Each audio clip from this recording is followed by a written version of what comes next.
A lot of ideas what you can do for each couple. I got one. Then this is the map here from the city. There is the center and a little bit more. You can have a look. And the last thing I want to give to you, this is the hop-off tour. It starts here by on the side. Just if you are interested, it takes 2 hours and you can hop on or off to the chocolate museum and other points on the other side of the river where you have a good view to the side. So that's what you can do, some ideas. For example, the hop on or off tour, it's normally a red one, but we have some yellow ones too. And you see this funny green, yellow trains. There are 2 of them.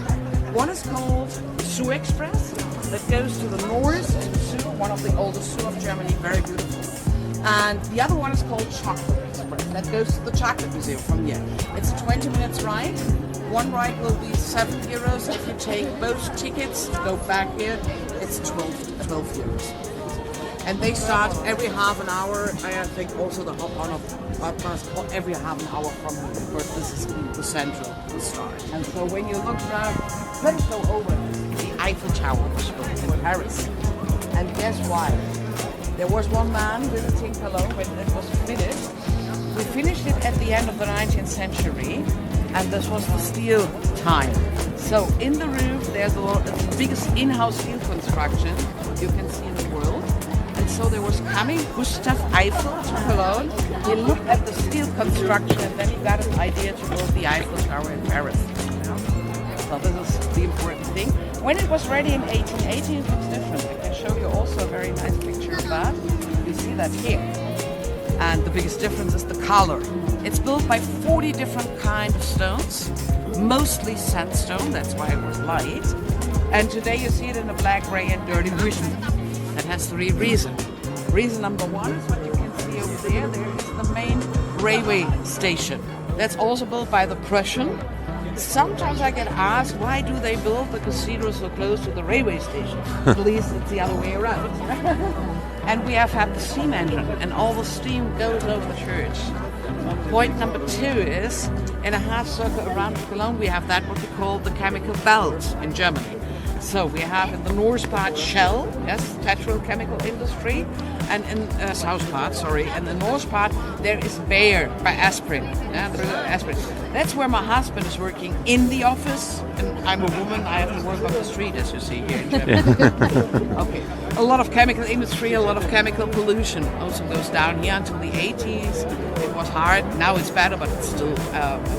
And the third reason is the Second World War.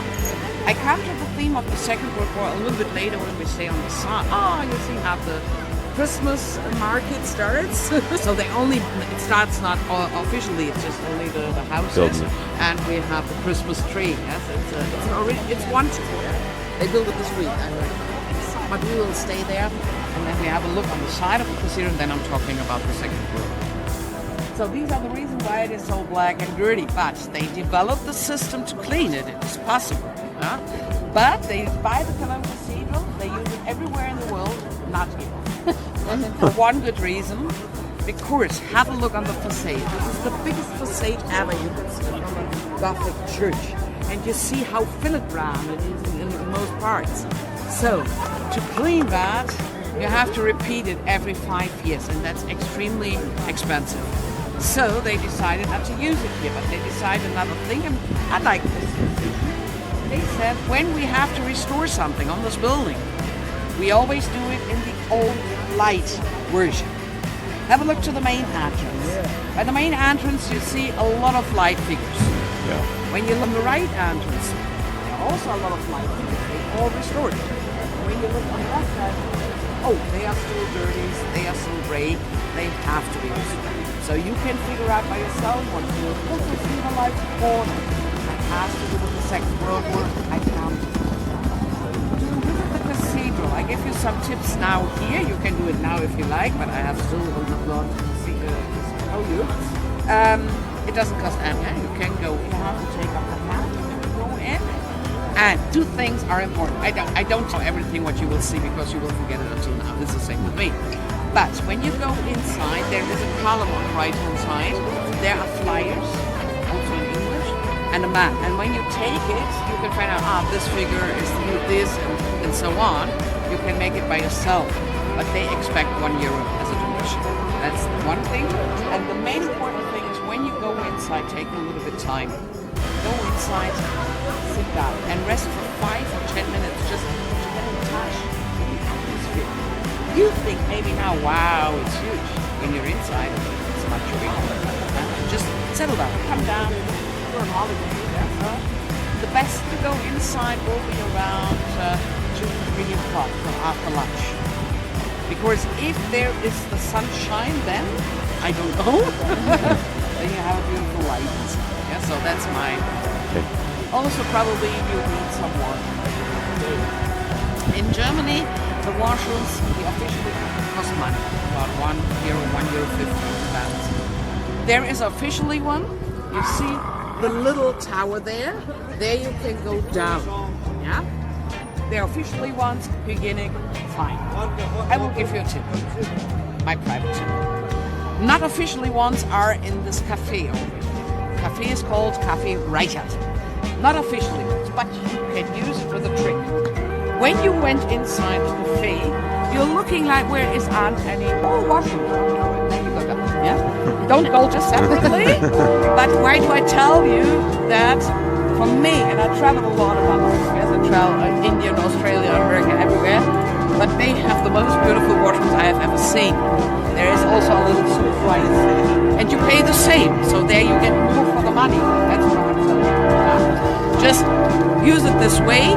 They have also very good cake, but they are the most expensive coffee here because you have the view on the cathedral. So just the tip for you, what you can do around here. Also in the tourist office on the first floor, they have a very good souvenir shop, good German-made things, not from Asia, cheap things.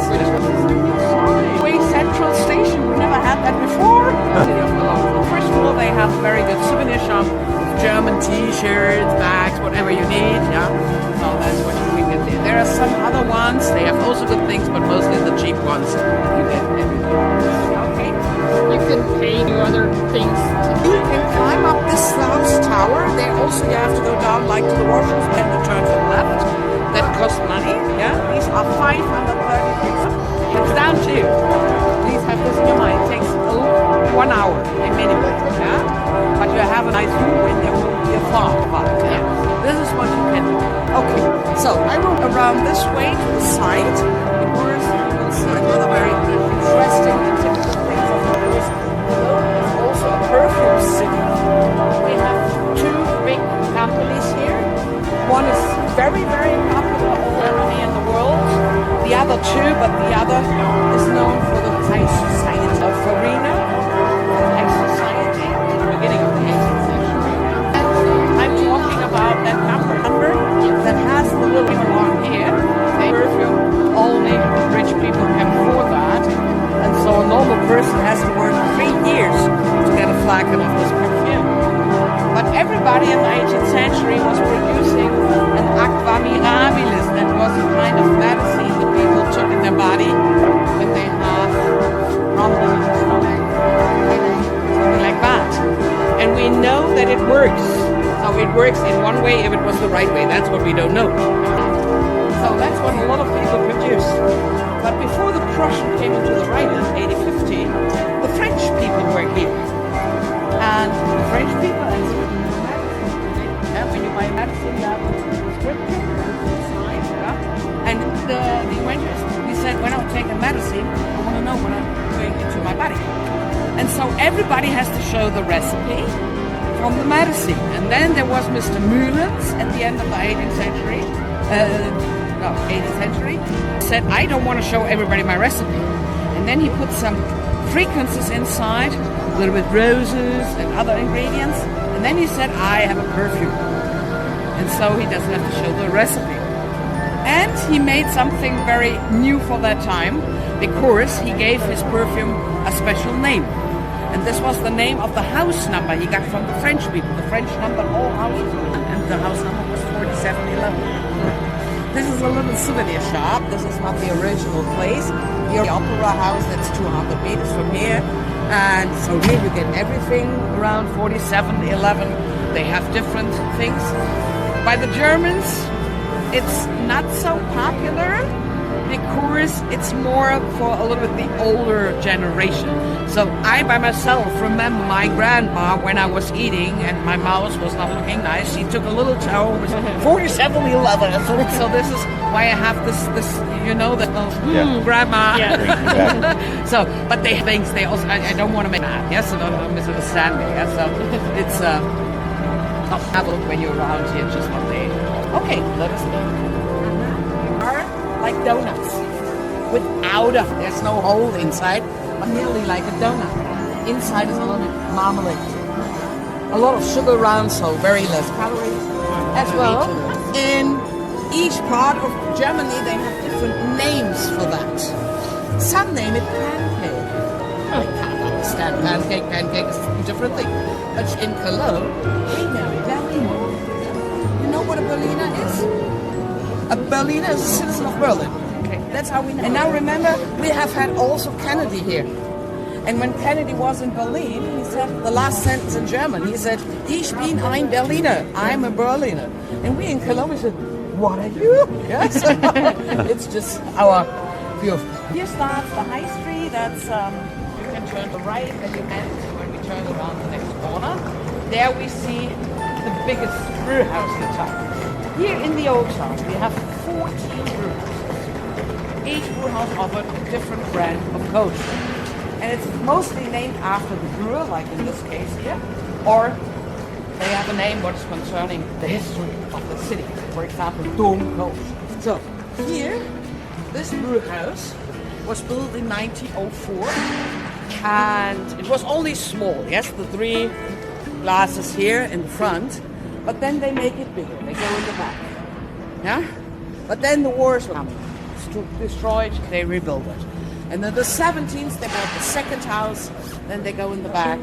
In the 18th, they bought the third house, then they go in the back, and they brewed here in the cellar in the 90s. But then they decided to build a much bigger brewery in the north of Cologne, and then they opened the cellar for restoration. And the cellar goes from the corner over there up to here, and we have 3 parts in here area in the back. Upstairs there is a restaurant called the 3 Crown Restaurant. 3 Crown, 3 wise men, which are in the cathedral. There you get the same food for more money. Yeah? Don't take that. So all together with the cellar, we have 1,800 places. It's the second biggest restoration of Germany. It doesn't look like that. Yeah? They have also here beer garden, but now it's closed. And so you can get lost inside. I just want to tell you that before. Yeah. But the nice thing, this brewhouse, what I love very much is when you enter, you see how it was looking like in the medieval time, because they have an area, there's no English word for translation, I searched very long for that, it's called Schwemme. And in the Schwemme, there are standing the barrels. And when it's very crowded, when the Christmas starts or carnival starts, they standing there 2 90-liter barrels and change it every 45 minutes. Yeah. So, and the waiter's taking the beer, the coach, and bring it. Here the coach is called Früh. You see the 4 letters F-R-U-H. That's normally the German word for early or early in the morning. Yeah. In this case, it's the last name of the brewer. So, Früh, coach, you get here. You can go inside. There is an area where you can stand and have standing 1 or 2 coach if you don't want to sit down. If you want to choose the chance to have lunch here in town, you also have to go into the brewhouse. I mean, it's not bad, but there are better ones. Yeah? You must remember, it's Cologne Cathedral, 1,800 places. How can they do it fresh? I give you a tip if you like to have the lunch in a typical brewhouse. The brewhouse most Cologne people love most. Also here, close by, small but very good food.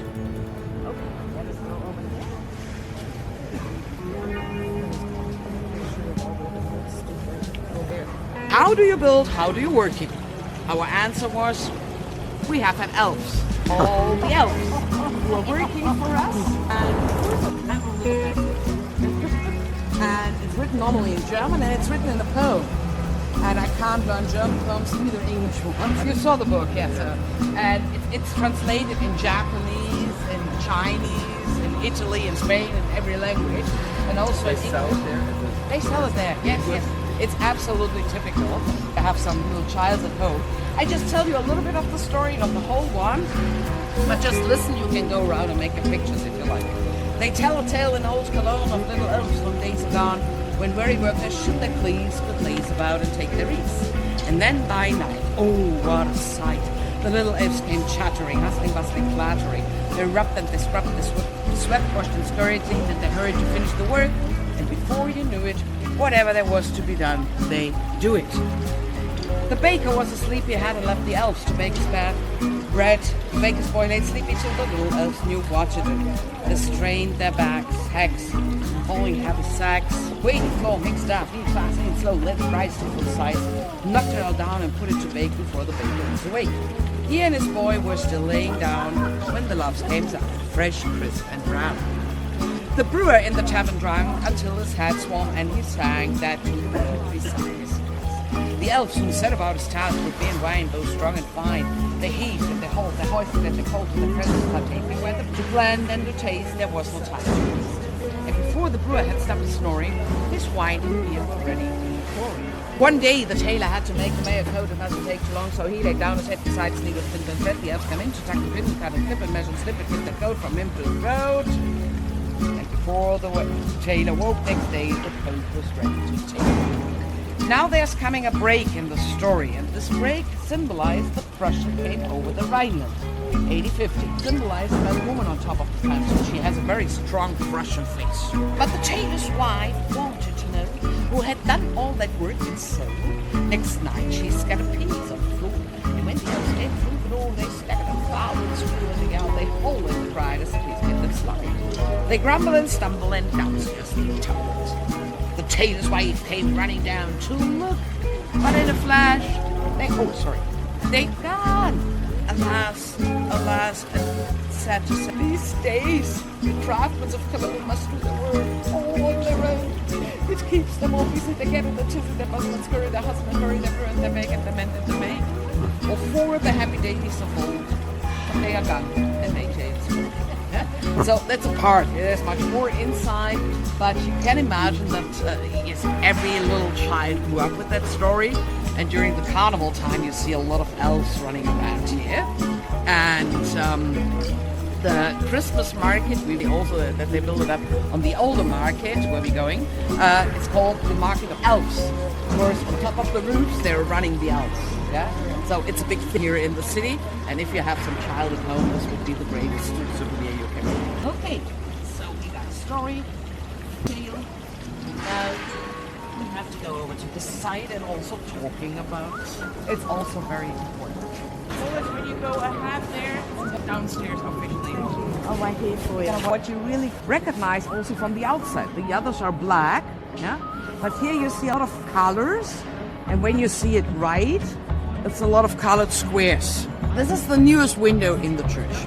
It was built in 2007 by Gerhard Richter. He is a world-famous architect coming from Cologne, still alive, 95 years old. So he built that. Nobody knows what there was coming. Normally on the windows in churches there are the Bible stories because the people couldn't read and write. Yeah, so they were looking at comics, yeah, during the mass. And then there was a date when they have the opening mass for the new window from Gerhard Richter. And there was always a curtain before, and then the archbishop came 2 hours before to have a look behind the curtain so that he knew what was coming up. And when he saw a window with a lot of colored squares, like a Tetris window, yeah, he said, oh my, it looks like a brewhouse window. And then he left the church and didn't open the mass, yeah, because he didn't like it. That's why I told you, be in the church around 2 o'clock. When the sun shines through that window, you will have one of the most beautiful and picturesque shadow inside a Gothic church. That's the most beautiful way. I don't know what's about the sun today, I can't tell you, but that's the best time. Yeah? If you don't see it, Google it. There are a lot of pictures in the internet. Yeah? So, yeah. But that's really good. You also can book top on roof, but for that you have to book it 3 months before. It's very popular. And you end on top small spire there. You're walking there where they build it, so you have to be free of any pain, of highness, yeah.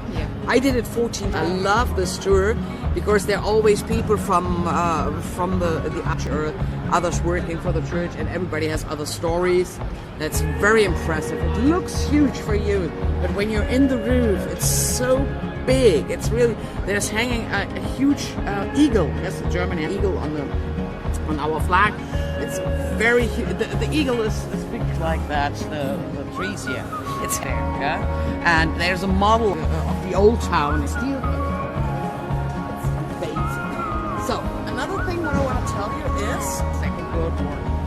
Everybody, before the bombs came down, they put out all the windows, all the treasuries. They put it somewhere else, and they grabbed over there where you see this building over there. Yeah, grabbed a huge hole in the ground, put the windows very, very deep to save them.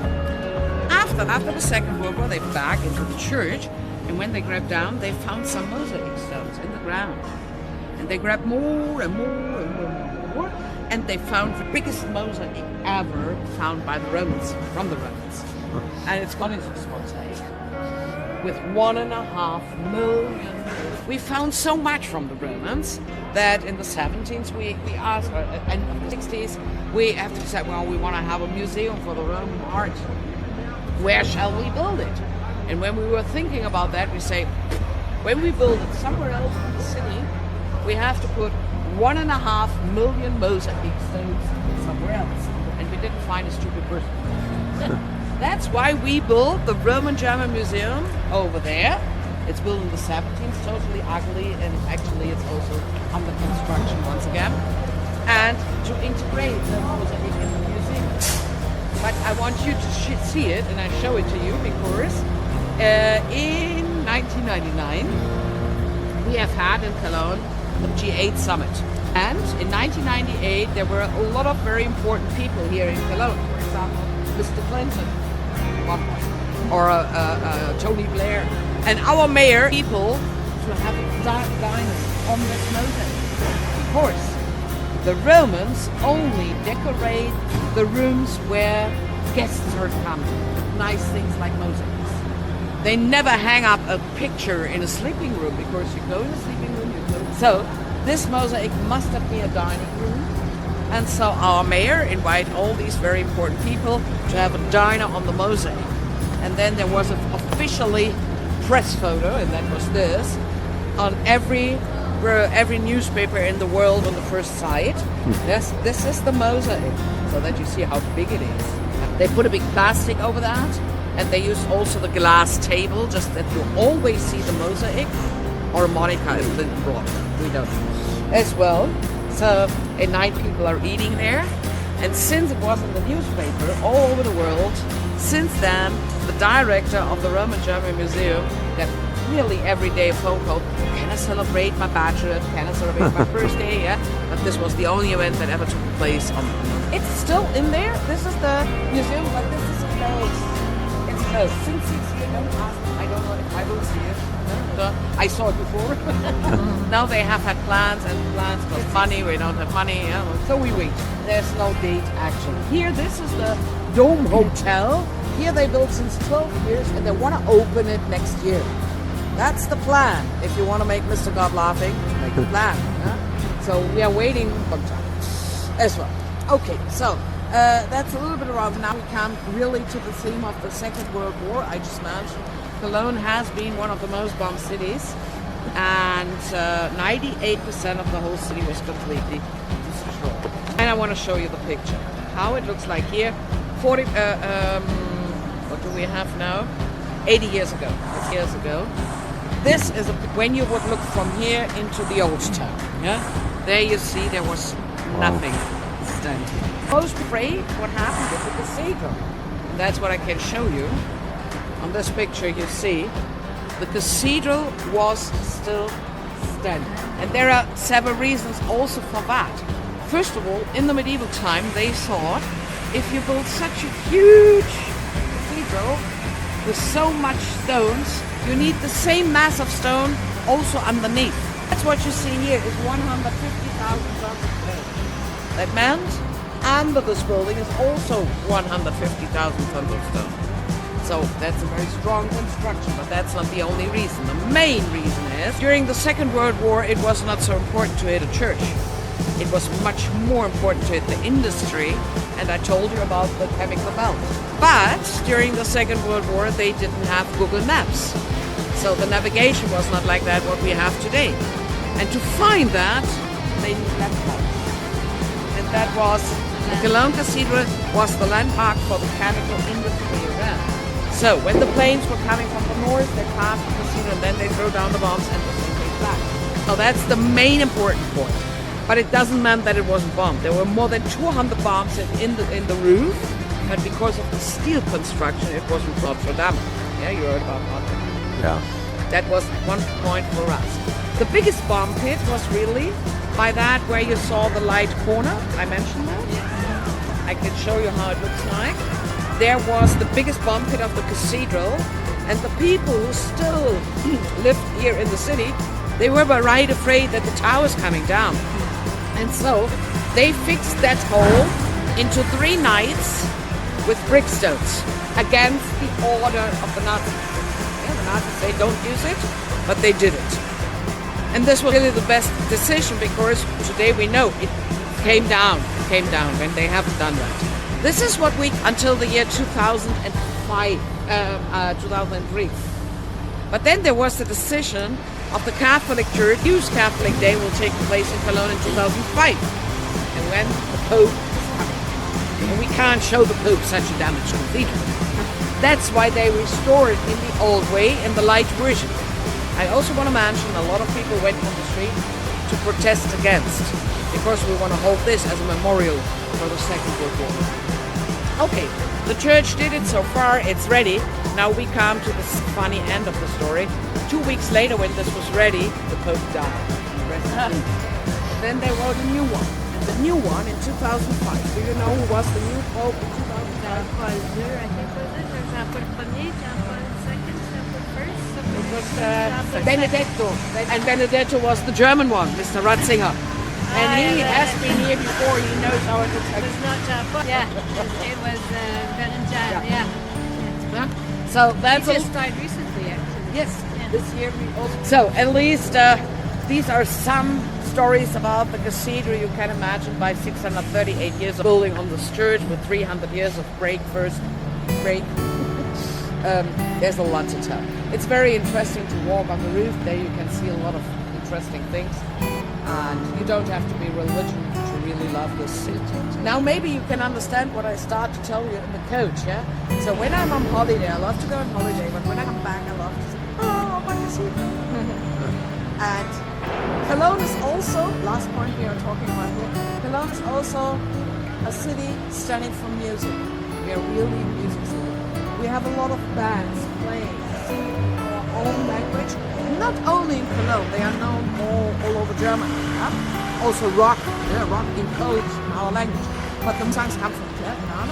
And we are so self-drunken with our city, we have a lot of songs about the city and the cathedral.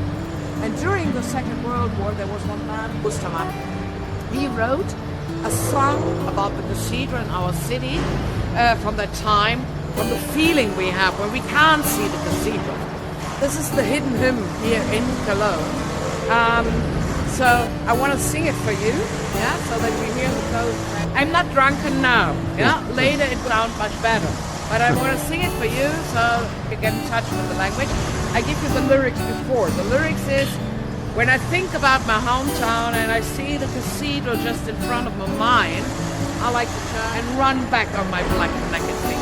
Yeah, so that's the lyrics. Denke und seh, der du so für mir stand, der dich direkt Heimat schwenkte. Ich möchte zu Fuß nach Köln, ja, ob Heimat schwenkt.